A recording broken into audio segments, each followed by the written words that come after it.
welcome behind the scenes at Pop Pop. I am so excited to show you this project I've been working on this weekend. It is a lot of fun, and we are not completed, but there's a lot of really cool things in here I thought you might like to see in today's breakdown video. First thing to get us started with is this is the world. It's pretty simple, it's bare bones, you might even call it gray box. There's definitely a lot more artwork that I'd like to see done here, but it is functional, it does what it needs to do, and that's awesome. So if you haven't been here before, the first thing to note is we have a green start button, and it says press the green button when you load in, so you know what to do. And then over here, we have all of our weapons. I have the world stopped so you can see everything. This should be labeled like gun is free, but instead it just says free, so definitely needs a label on it. But anyway, you can see the price of all the different weapons, and then you can purchase them once you earn enough money. All of these guns are based off the Haptic Gun tutorial we did, so I'll make sure there's a link here as well as in the description so you can check that out. Another one that we imported is the score script. This is the exact same score script, and so you literally just walk into the trigger, it displays the scores. Super duper simple. Again, another link here, link in the description to how we did that scoreboard.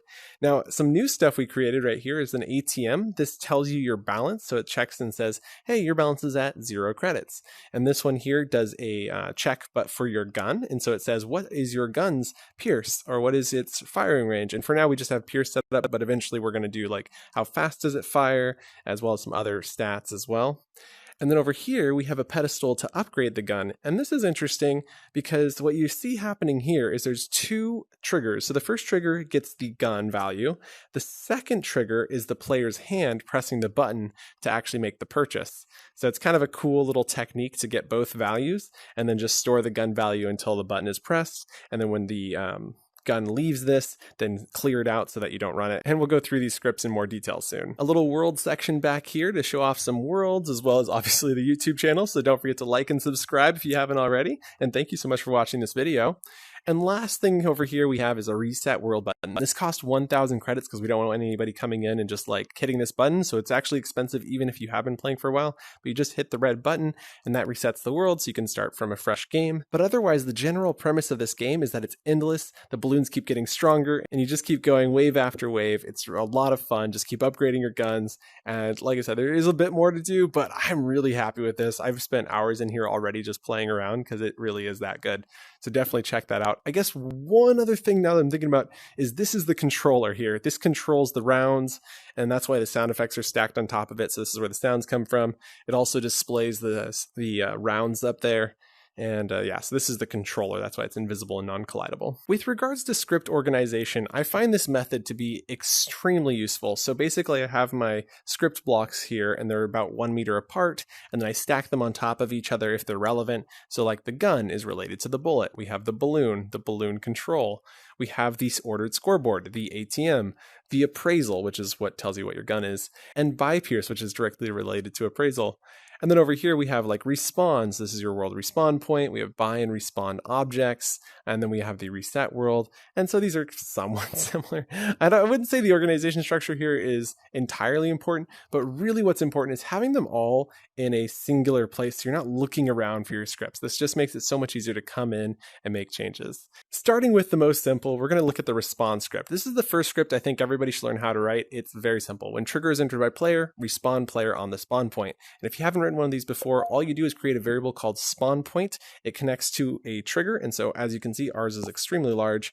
And once the trigger is connected, you just grab the reference pill from the spawn point and drag it into here under the spawn point. And that causes it so players will respawn to the spawn point if they fall off the edge. Next is the reset world button. This one's very similar to the respawn script because we're also using when trigger is entered by player, but we're using this if statement to check their credits. So we say if the user's credits for that player is greater than 999, meaning they have 1,000 or more, we will then respawn the player to the respawn point and reset world state. So you'll see that we have the variable respawn point linked in so we can respawn the player to the start of the world, and we reset the world state. Now reset world state is found under your actions tab, and what this is going to do is just basically reset everything. And so the reason we're not subtracting 1,000 credits here is because I know that when the world gets reset, I have another script that's going to set the credits to 0 for all players. So not really concerned about that. Anyway, that's how we reset the world. And last in this section of scripts, we have this trigger here, which is going to allow us to buy the gun. It's also going to hide this text object. So if we go ahead and open up this trigger, the first thing you're going to see is that we have the price label. That's this text object is linked in. in, so that way we can hide it. So whatever you put here is just telling people what to expect. So whether it costs free or if it costs 100. And then down here, you can see that I've also got an input for price. So it's currently set to 0, which means it's free. You could also set that to 100 or 1,000, depending on how much you want it to cost. The purchase is a Boolean variable we use in the script, so not important here. But this M06 represents the gun object, and so we're only linking in one object, but some of ours require all 6. We just reference the gun right there where it says group, and that is how we get this trigger set up. And so if we come down here to one of these more complex ones like the shurikens, we have all 6 of the shurikens linked in, so that way they'll all spawn in at the same time. Now, before we dive too deep in here, it's important to note that this script only goes off once, and then after that, we're using it to respawn the object back into its place. So if you said bought the 6 shurikens, when you click it again, you don't buy it again. And the reason the text object isn't shown is because all you're doing is respawning the 6 shurikens. In the future, I do plan to create a way for you to continue to rebuy them after they've been used. But for now, we wanted to make sure that if you're like buying a gun, that you're not having to rebuy it if you accidentally drop it, or if you like get all these upgrades on it. So the first thing we're going to do is when the world is started, we send delay to self. Now this is just going to keep it so that our objects get a chance to register their location and do things. And so we're just using a half-second delay here. And then when that half-second delay is up, for all 6 objects, we move that object to 0, negative 200, 0, and we set the gravity for that object to false. After doing that, we say when trigger is entered by player, if not purchased, meaning it hasn't been bought before, we get the user's persistent variable credits for that player and see if it's greater than or equal to the price. If it is, we set purchase to true, and then we turn gravity on for all 6 objects. We then display purchased on the price label. So actually we're not hiding it, my bad.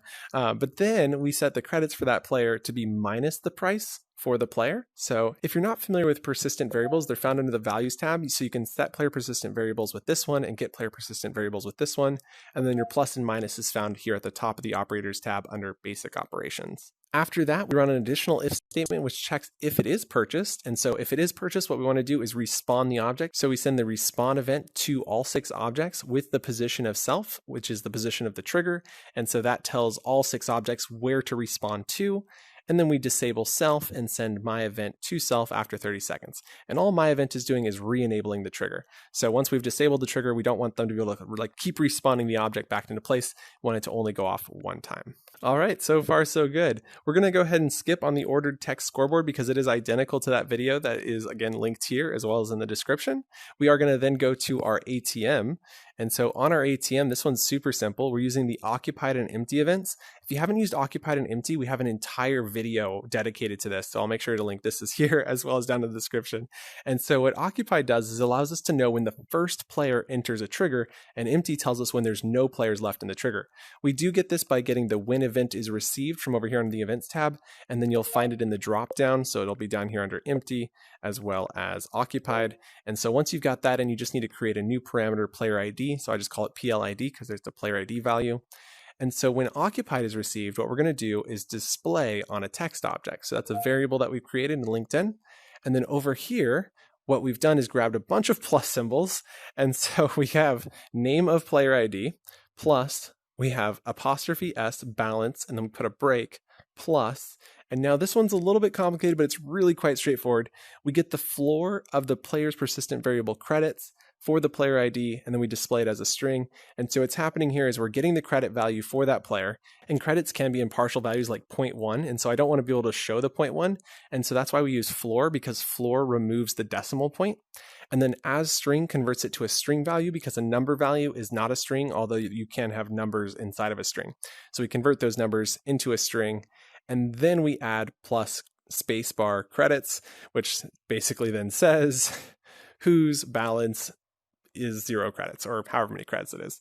And so when you have empty, we're doing the exact same thing, except for we fill it out with like the text object who, and then text object 0, and then we display that on the text. So it just clears it out when it's done. Now that we're done with the ATM, let's go take a look at our appraisal ATM, which works very similarly, except when occupied is received with object, we send appraisal to the object with self. And so on the object, it's going to receive the trigger, that is the appraisal machine, and it will be able to send back the stats. And so when appraisal is received with the name as well as stats, we can then display name plus stats, break, pierce, and then the X of the value stats, because you'll see here we're using a vector, because I know that in the future, we're going to have pierce, we're going to have speed, and we're going to have delay. So you'll be able to see all of those values on the machine. But for now, we're just getting the X of the vector value. And so if you're not familiar with vectors, they're found under your operators tab. And if you scroll down to vector math, you can get a new vector from XYZ and just plug in numbers there. And then you can get the X out of it, the Y, and the Z out of it, all from right here. Super duper awesome. Great way to send multiple numbers without using up too many parameters. And then again, we display that value as a string on the text object. So it's pretty much identical to what we were doing with the ATM, except for its stats of the gun. And then when empty is received with the object value, we display what stats pierce 0. And so that just clears it out to make it ready for the next one. Before we move on from appraisal, I wanted to talk about something that's really special happening here on the appraisal. When appraisal talks to, sometimes it's a TNT, sometimes it's a dynamite, sometimes it's a shuriken, but sometimes it's a gun. And a gun isn't what collides with the balloon. It's actually the bullet that collides with the balloon that has the pierce on it. And so when the appraisal goes to the gun to get the pierce, the gun actually forwards the event onto its number 1 bullet. And that bullet is the one that tells it what the stats are. And then when we go into buy pierce here, we're going to tell the gun to send the pierce update to all of its bullets. And so we'll go through that here right now. Now you'll remember with the buy pierce, we had 2 triggers. So when the world is started, we listen to events from the buy button trigger. That's the one that can be collisioned with a player. Now when trigger is entered by player, we have all of this stuff happen, but we want to skip down to first what's going to happen is the trigger will be entered by an object. And so when the trigger is entered by an object, we set can buy to true, and we set current object to be that object. And then when trigger is exited by an object, we set can buy to false. What this means is that you cannot buy unless there's an object inside of the trigger. Kind of makes sense. So now that you understand how that works, then we go and have the button get pressed by the player. So it says if can buy is true, which it would be if you put a gun inside or any other weapon. And then it says if the player's persistent variable credits is greater than or equal to price, so we're checking to make sure they have enough money to buy. We set can buy to false because we don't want this to go off more than once. We disable the buy button trigger as well as the self trigger because this is running on the big object trigger. We then send pierce up to the current object. And so remember how I said if this was going to like a TNT or a dynamite, it's just going to immediately add 1 to its pierce. But if it's going to a gun, the gun is going to send pierce up to the 4 bullets that's in its list. So it's kind of a really cool tactic, and we'll show you that when we get to the gun script, but just it's pretty neat. Then we send my event to self with a 0.6 second delay, and my event is going to re-enable the triggers. We then move the buy sound effects to the position of self. So we have a sound effect that represents the buy, like ka-ching, and then we play that buy sound effect and we display purchased on the price label. We then set the credits for that player to be minus the price for the player. And then down here, when my event is received, we display the original text on the price label. We then enable the buy button trigger as well as self. And you'll see that we have the variable original text set up in here. So that way it's all set up. But this is identical to what was typed into the text gizmo. You could on world start have it display origin text on the gizmo, but the reason I type it in here as well as on the text gizmo is so it's sized properly, because if it wasn't, it wouldn't be sized correctly. You guys are doing great. This is intense. I mean, we're going through a lot of scripts, and so far these have been pretty easy. So I think you're probably following along great. And I just want to say great job if you are. This is some really high level stuff that we're getting into here, and it's really about building an entire game, right? Like every single one of these scripts helps us build the entirety that is the game. The controller might be kind of like the one that understands how the game loops. The balloon might have its own interactions with bullets. But really, all of these little things, they are a major part of what makes a game tick. So this is awesome. And I'm really excited to get into the gun script. I'm not going to go super in depth with the gun script because there is another video. So if you really want to know how to make a gun, please check it out here or in the description. And for now, we're just going to go quickly overview how this gun works. So when the world is started, we add the 4 bullets to the bullet list. When the object is grabbed, we transfer ownership of all of the objects and effects to that player. We then check the distance of the left hand and the right hand to find out if the person is right-handed or left-handed, which we'll use for haptic feedback later. And then when the index trigger is pressed while grabbed, this is when we start to fire. Now, there's a few different types of guns, and it's all running through this one gun script, which may or may not be advisable. I do it because it's easy, but to each their own. And so I'll show you how we did it in here and made it work. I just want to quickly scroll through, see if there's anything else in here. Yes. So when world is started, we're going to set the origin position to be the position of self, the origin rotation to be rotation of self, because you'll remember these get hidden below the ground when the world starts. So we want to save these origin positions. And then when respawn is received with position, we're going to say if not held. So if someone's not holding the gun, we don't want it to like respawn while someone's holding it. So we then stop physical motion on self and we move self to the position that was received. So this is the position of the trigger. And then we rotate self to the original rotation. Now, I originally had this going to the original position, but there was some really strange bug where it would just fall through the ground, and I'm not entirely sure why that was happening, but when I was using the position of the trigger, it was high enough above the location that it would work. To make sure this respawn script is working properly, we say when object is grabbed by player, set is held to true, and when object is released by player, set is held to false.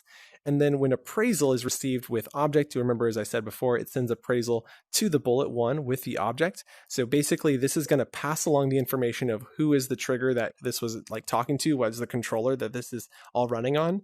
And then it sends that appraisal to the first bullet. And that first bullet is going to share its name, it's going to share its pierce with that object, which will be identical to the other 4 bullets. Because as you see here, when pierce up is received from our purchase, we then send pierce up to all 4 bullets, increasing all of the bullets uniformly. With that out of the way, I want to preface with a couple variable notes here. Like we have 2 booleans, one to define if it's an Uzi and one to define if it is a shotgun. If it is on that object itself, we set this boolean to be true, and we set it to be true here, depending on which one it is.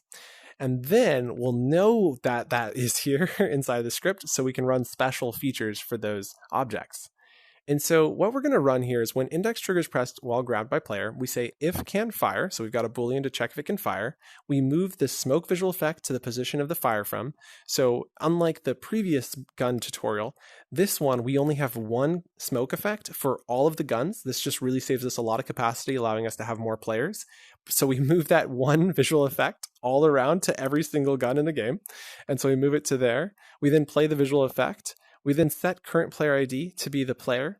We then set the current bullet to be current bullet +1. So this allows us to move through the bullet list. And then if current bullet equals the length of bullets, we set it back to 0, set can fire to false, and then send reload to self with reload delay. So this allows us to have some delay time on how long it takes to reload the gun, which is really awesome. And so we'll be playing around with this to increase reload speed and just like make the guns a lot more like variable. Like you can have really your own personalized gun, which is pretty cool. We then launch the current bullet from the bullets list from the fire from. So that's the trigger at the tip of the gun with the speed. So again, we're going to be using speed later to increase the speed and just be able to give guns more fun and like more things that you can buy and upgrade inside of the game. We then say if right-handed, play haptics on the left hand. And I know this is reversed. You'll remember from that video that we had it reversed, and I have never gone and taken the time to fix it.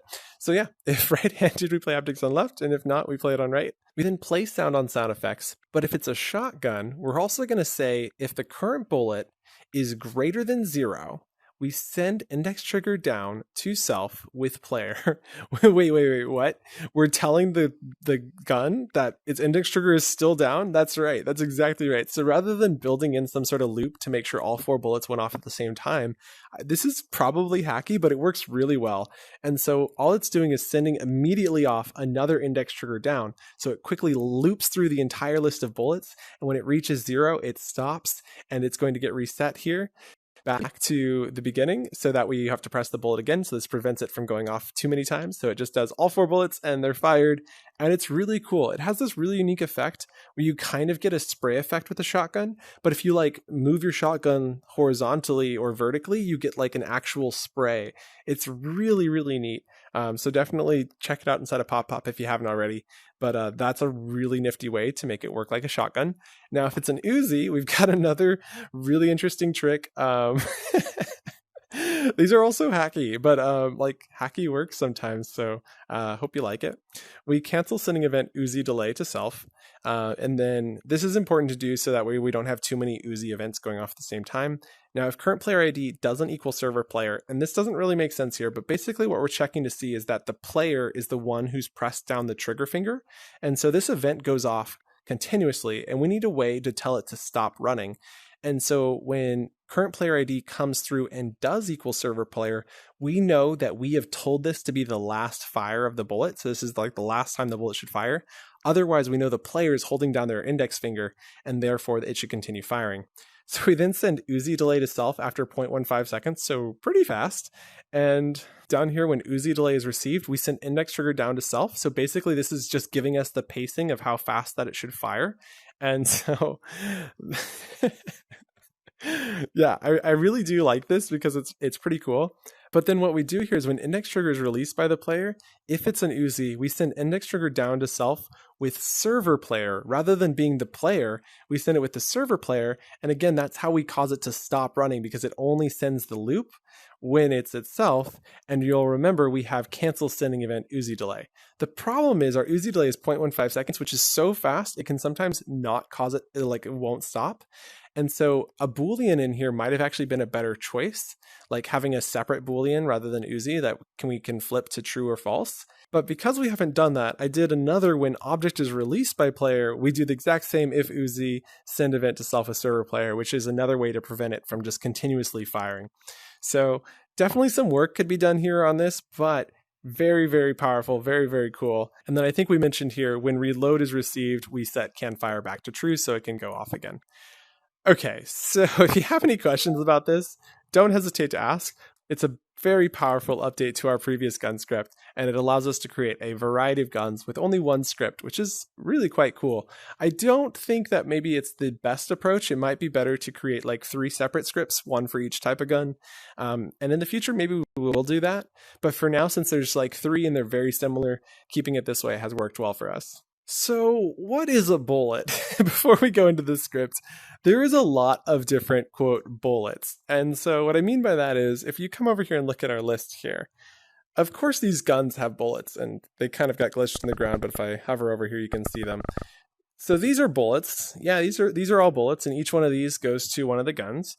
But these shurikens are also bullets, and these dynamites are also bullets, and this TNT is a bullet. And it's another hacky way to like make multiple objects by using booleans, but really it does allow for a lot of reuse of script, and it makes it a lot faster. Like this whole game I built in around 6 to 7 hours, whereas if I had broken it into multiple scripts, I guarantee it would have taken a lot longer, like maybe an extra hour or 2.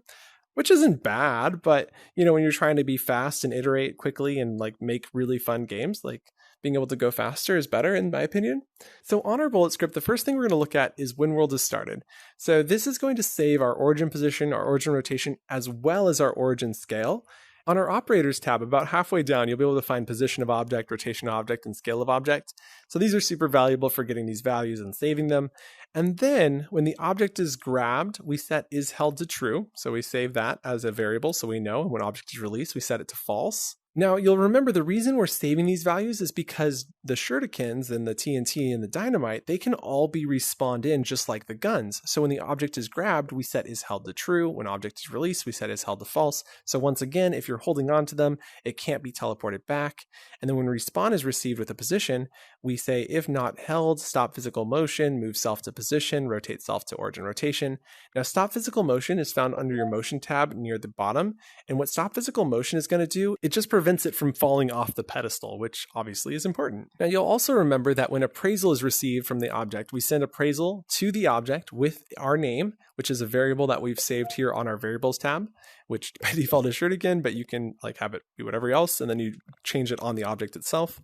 And then we get a new vector, and then we plug in our pierce as well as 2 0 values for now. In the future, we're going to be plugging in our speed and delay. And then over here, we have pierce up. So when pierce up is received, we increase pierce by 1, And this is just how we increase our Pierce. So that way we can, if we scroll all the way to the top, when add point is received from a balloon, what? Okay. So it's important to note here that when the bullet collides with the balloon, they communicate for a brief second. And so the balloon says, hey, bullet, what's your Pierce? Like, I need to know what to do. And so the bullet's like, yeah, my Pierce is this. You should do this. And so right here, we receive add point from the balloon.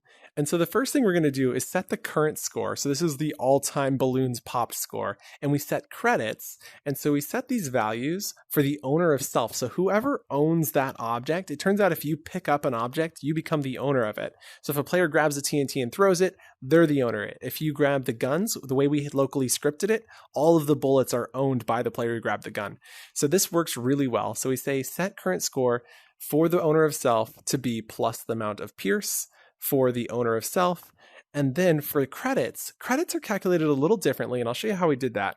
So we set the credits for the owner of self to be plus the clamp. And so what clamp does is it says we want a minimum value of 1 and a maximum value of 1,000. Like I didn't really care about a maximum value, but then what we're going to do is take the Pierce. We take the current Pierce, we plus 9, and then divide it by 10.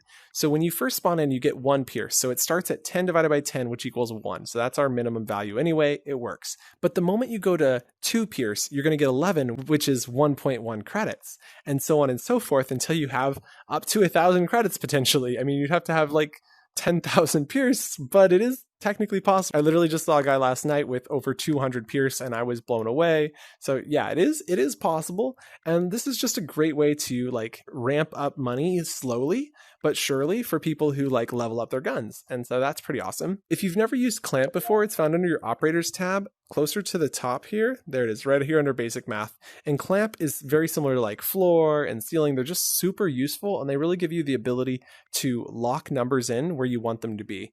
And so you'll be seeing a little bit more of that very soon. And actually, before we let that go, one option we did look at earlier was having floor, so clamping it and flooring it. And what that would have done is remove the decimal so that it was only at whole values. So like every 10, you'd get an extra credit.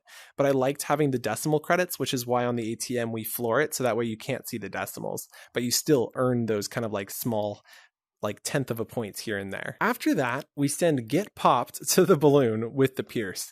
And this allows the balloon to get popped and it tells the balloon what that Pierce is from that bullet. And now we say if boom. So if you're a TNT or dynamite, we need to go boom. So we move the bomb visual effects to the position of self. We scale self to bomb scale. This is a vector value that we've created on our variables tab to basically say, hey, let's go big or go home. And so what's going to happen here is that you throw like a stick of TNT, or excuse me, stick of dynamite, and you throw it and it hits a balloon. It's going to get scaled to be bigger. So if it's near a cluster, it could like bounce off a couple and just keep scaling and getting bigger until it falls. And this is kind of a really unique way to cause multiple balloons to pop. And so one other option was to like make a trigger and like do all this fancy stuff and like, oh my gosh, there's all these balloons and now we have to interact with all of them. But it was just so much more fun to see it getting bigger and people just really enjoy it. So I plan to leave it that way because it's fun. And then we play visual effect on the bomb visual effect and we send back to size to self after 0.2 seconds. So it only stays big for 0.2 seconds and then it scales back down. So it's kind of like this quick flash, kind of like you can almost imagine it blowing up. It's a lot of fun. And then here under back to size, we scale self back to my scale. It's important to note before we dive into this script that balloon and balloon control are very much intertwined. So there's a lot of back and forth communication here.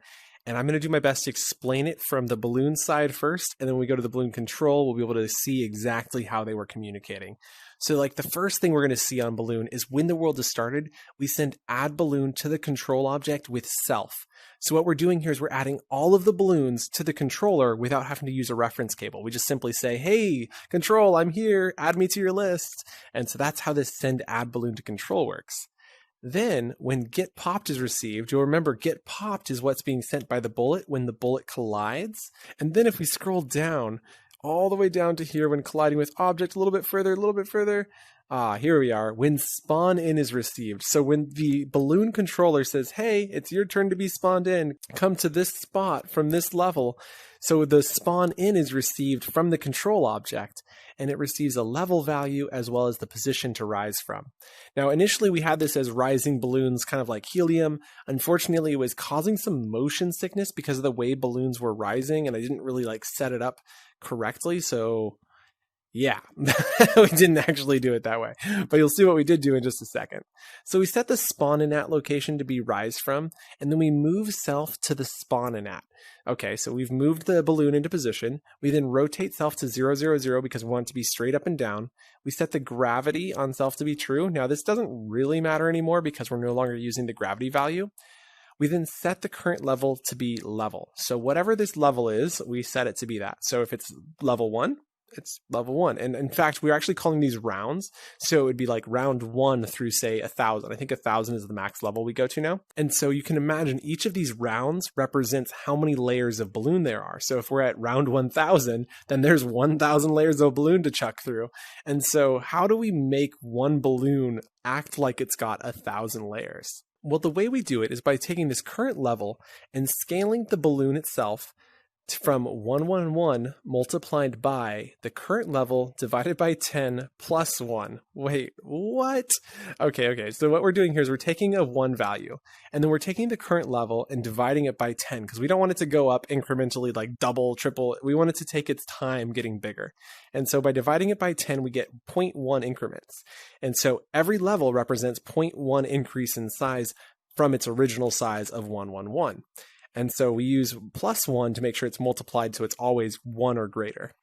Okay, so if you understand that, we'll just walk through it one more time. So we take the original scale, which is 111, we multiply that by 1 plus the current level divided by 10. Super simple.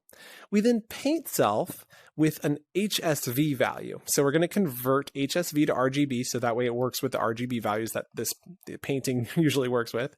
But we're going to be using HSV. And so in HSV, our saturation and value are set to 1s. It's at full vibrance, full brightness. So we get that all set. And then over here, we take current level and we use remainder 21. And so what this is going to do is it's going to divide it by 21, and whatever the remainder is the value it's going to use. So this is going to give us a value between 0 and 20. We then take 0 to 20, we divide it by 20, and that is the value we're going to use for our hue, which means on a hue scale, which goes from red all the way to red again. So that's red, orange, yellow, green, blue, all the way over to red again. Oh, you got purple in there as well. Anyway, so you run through the whole hue list, and we divide it into 20 increments. So that's 20 different balloon colors. And when we get to level, say, 21, it's going to loop back to the beginning and start all over again. It just continues doing that. And so that's what this percent symbol is. That's the remainder symbol. You'll find it under your operators, under basic operators, and it's very valuable. After that, we cancel sending loop to self so that we don't have multiple of this event going on. We set run loop to true, so we have a Boolean value to make sure it's running correctly.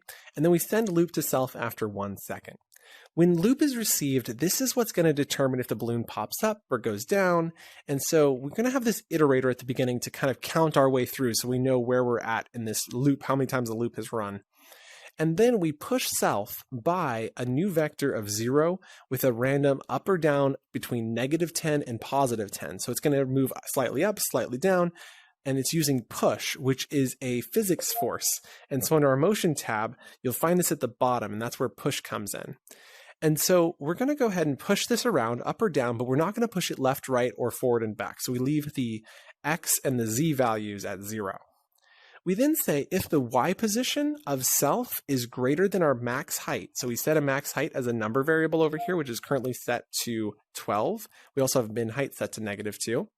We then rotate self back to 0, 0, 0 and push self straight down with -15 force. So we just want to get it from that height because there is the possibility that it just gets way too high because random values aren't always even. So we just need to sometimes give it a push in the right direction. And then we do the same thing if it gets too low. So if it's out of view, we want to make sure to push it back up, doing the +15. Now, if I, that's our iterator, is greater than or equal to 60. So after this loop has run 60 times, we want to move self back to the spawn in at position and rotate self back to 0, 0, 0. This is because yesterday I was playing a game that got to round 700. And when you're that high, the balloons start to push each other further and further away to the point where you can't actually shoot them.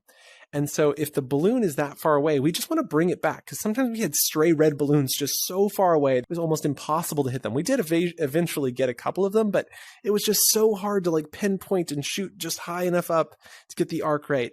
So instead, we're now going to take it every 60, which is somewhere between 1 minute and 4 minutes. So every 1 to 4 minutes, we're going to move this balloon back to its original position with its original rotation.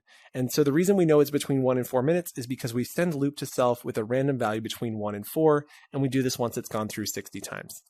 Okay, you now understand how the balloon is moving and looping, and this is fabulous. We can now start talking about how it's getting popped. When the balloon collides with objects labeled B, which is representative bullet, which is why the bullet script is running on things. No, that's not why. But we do just tag the object B. So if you haven't tagged an object before, so if we open up our gun property panel and head on to the attributes tab, you're going to see that it has tag B, which represents bullet. And so anything that's tagged B can interact with the balloons. And so all of our guns are tagged B, all of the TNT is tagged B, and if we come over here to our bullets, you'll see that all of our bullets are also tagged B. Very, very simple, very, very easy. That is how we interact. If we come down here to our balloon cluster and we open up the properties panel on the balloon and you go to your more tab, you'll see that when collision events with object tagged B is all tagged in here. So normally this would be set to none. So we just select objects tagged, type in the tag of B, and now we'll get collision events on the script. So the script attached balloon, and that is how that works. Now that you understand how collision events are received from the bullet, we can then say if running loop or if not running loop. So this defines two different states. When the loop is running, we know that there's a balloon on stage that we want to interact with. When we're not running the loop, we know the balloon is off stage and we don't want to interact with it. So if we're running the loop, what we want to do is move the pop visual effects to the position of the object that we collided with, move the pop sound effects to the same position, and then play that sound and play that visual effect. So this is that hit ring that goes off when you hit the balloon. We then send add point to the object with self. So remember how we started that talking communication with the bullet where we received add point and then we sent back get popped. So we'll go to get popped in just a second. Now, if we're not running the loop and somehow it gets collisioned with, we want to move the balloon back to -215 forward. This moves it in front of the stage or directly below where the balloons are going to appear. We then rotate self to 0, 0, 0, scale self to 1, 1, 1, and set self's gravity to false. We then send add balloon to the control with self. This is just in case something weird went wrong. The balloon is still on stage, but the loop's not running. And so we just want to run through all of this one more time to make sure the balloon is getting properly reset. And so if we come up here to our get popped, you'll remember get popped comes from our bullet with pierce. And so we're going to say, okay, is the current level less than or equal to 0? Because if it is, this balloon just got popped. And so we move the success sound effect to the position of self. We move the success visual effect to the position of self. This is the confetti that goes off. We then play the sound and the visual effect. And then we move self back to -215. We rotate self to 0, 0, scale self, set the gravity back to false, set running loop to false. So this is where we define that the loop can no longer run. We also cancel sending loop to self. And the important note here is this Boolean prevents the loop from continuing, even if for some reason it slips past our control, which it was doing in later games. And so that's how we did that. And then we send add balloon back to the control with self, because the controller, when it sends the balloon into the stage, it removes the balloon from the list. And so we need to re-add the balloon back to the list. Now, what we're going to do next is say if the current level is greater than 0, this means maybe it's at level 100 and it's being worked its way down to 0. We want to set the current level to current level minus pierce, but we're clamping it using 0 and 100,000. What? It's just an absurdly large number because we don't intend to ever get that high, but we just want to make sure that this is clamped correctly so it can't go below 0, because we were having it get to points where it was just invisible. It was just too small to hit. And so this clamps it at the red balloon. The red balloon is the smallest balloon you can get to inside of this cluster. And then now that we've set the current level, we can scale self to the same value we used before, which is just the 111 times current level divided by 10 plus 1. And we paint self with the exact same current level, remainder 21, 1, 1, and It's the same thing. It really is just a duplicate.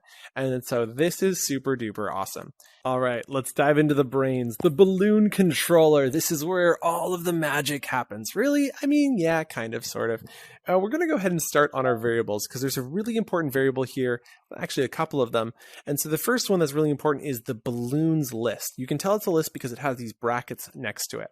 And to make a list variable, under your new variable, you have this Boolean input where you can check it to say, let's make it a list. And so if you just go ahead and grab objects, we now can make an object list. And so that's how we made the balloons list. We've also got the trigger. This is the start podium trigger. We have the start position, which is just a variable that will be in motion. We have the current level set to -1, so it starts there by default. We set it started to false, so it doesn't start when the world has just started. Loop speed starts at 5. Current max level starts at 10. We then have a start sound effects, and a visual trigger is the green cube that represents if you can press the button or not. We have the round complete sound effect, so when it completes a round, what sound is played. We have a list of player IDs. This tells us how many players are online at any given time. We have a random number value, which allows us to select a random balloon from the list. We then have text status, which allows us to display what is the current round, what is the current level. We have total balloons, which is a number variable that will be in motion. This allows us to know how many balloons are in the list. And then we have up by, which is how much does each round go up by? Do we want to go up by 10? At later rounds we go 20, and then we even go 50 and 100 when you get into much later rounds. And then once per round is a Boolean value that will be used in motion. And so when the world is started, we're going to set the start position vector to be the position of self. We listen to events on the trigger, so that's the start trigger. And when add balloon is received, remember these are all going to happen right at the beginning of the world, we're going to receive all of our balloons, and we're going to say if the index of the balloon in the balloons list is less than 0, which means it's going to return -1 because it's not in the list. So if it's -1, we want to add that balloon to the balloons list. Now, if the balloon was already in the list, it will return a value of 0 or greater. The reason this is important is because when you're firing at the balloon with an object, it's possible for the bullet to collide twice simultaneously, sending off that add balloon to list multiple times. This caused a lot of errors early on. By using this check, we were able to prevent the list from getting cluttered with multiple of balloons and causing errors. We then have an if started. Okay, so if it's started, we want to cancel sending loop to self and send loop to self with half a second delay. What this does is when the balloon is popped, it sends the loop off, and the loop is what's adding balloons back. So it's almost immediately you pop a balloon and another balloon appears. It just makes the chaos continue and ensue faster and faster and faster until you complete the round. It's a lot of fun. So that's why we do this. Now, if it's not started, we want to see if the length of the balloons is greater than or equal to the total balloons. And the total balloons is how many balloons are in the list when we started. So if it gets back to total balloons, that means they've cleared the round. We then cancel sending enable round to self and send enable round to self. This makes sure it only goes off one time, and when enable round is received, if once per round is true, we set once per round to be false, so this Boolean only goes off one time. We then play sound on round complete sound effects, enable the trigger, and show the visual trigger, basically allowing you to press that start button to start the next level. So what happens when you press that trigger to start the next level? Well, we set once per round to be true. We set the total balloons to be the length of the balloon list. We disable the trigger so it can only go off one time. We hide the visual trigger. We play sound start sound effects. We set is started to true, and we send loop to self with a 1 second delay. This loop event represents our game loop. It's where kind of everything happens. And so if is started, what we're going to do is say if the length of the balloons is greater than 0, because we only want this to work if there's a balloon in the list. If you've got all the balloons on the level, we can't do this until another balloon gets popped. There's only so many balloons in the game just because we have, there's a capacity limit in Horizon. So I believe right now we have it 20. Earlier on, we had 40 balloons was at one point. We did go to 32 at another point, but now we're at 20. And honestly, 20 balloons, as big as they get, it's a lot to have on the screen at the same time, and it very, very rarely happens. So if the length of the balloons is greater than 0, meaning there's a balloon in the list, we then set the current level to be +1. So we're just continuing to go further and further into the rounds. We then set the random balloon to be a random integer between 0 and the length of the balloon list. This makes sure the value is between 0 and not the highest number, like the length of the balloon list, that number, say there's 100 balloons in the list.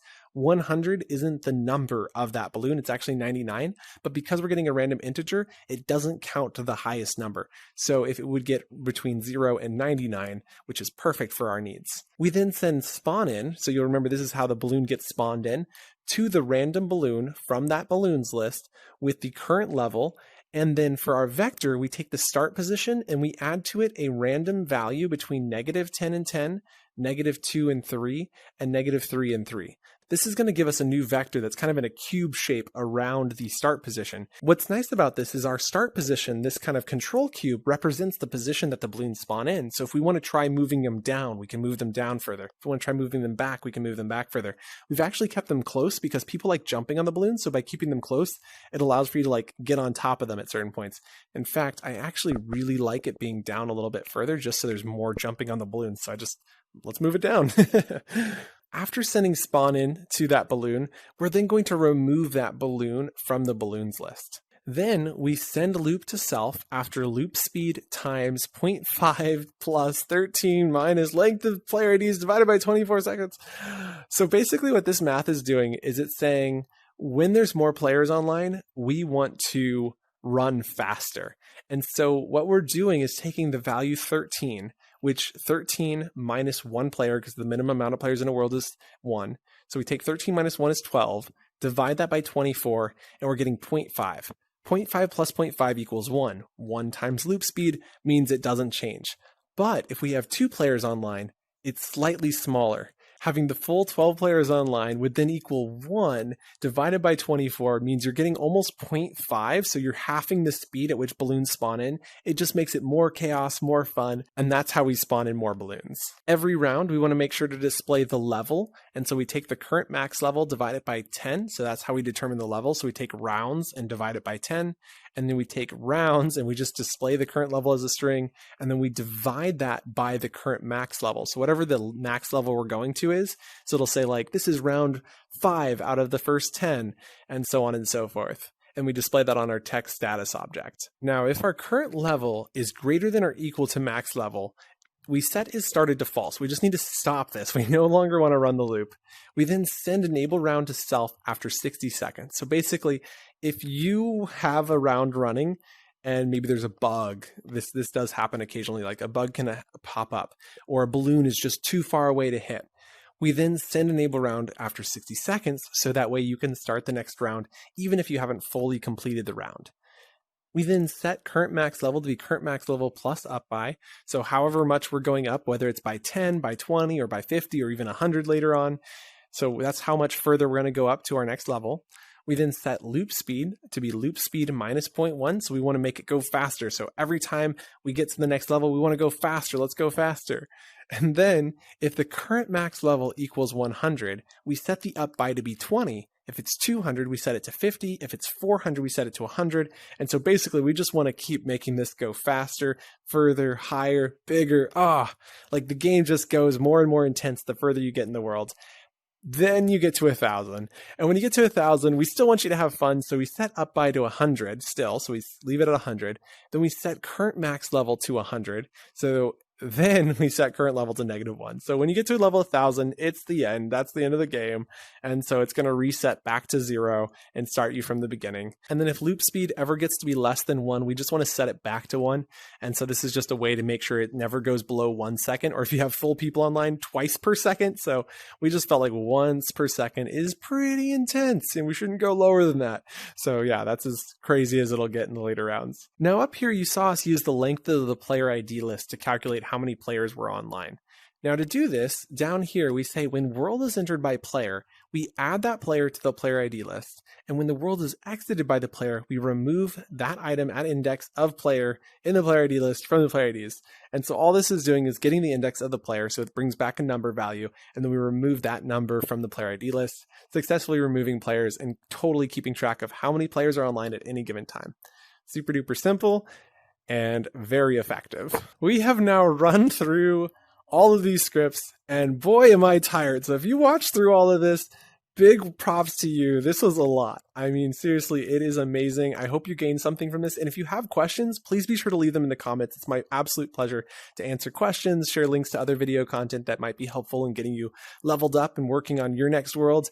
And again, make sure you like and subscribe. We really do appreciate creating this content, and it really helps the channel grow. All right, we'll see you in Horizon. Bye.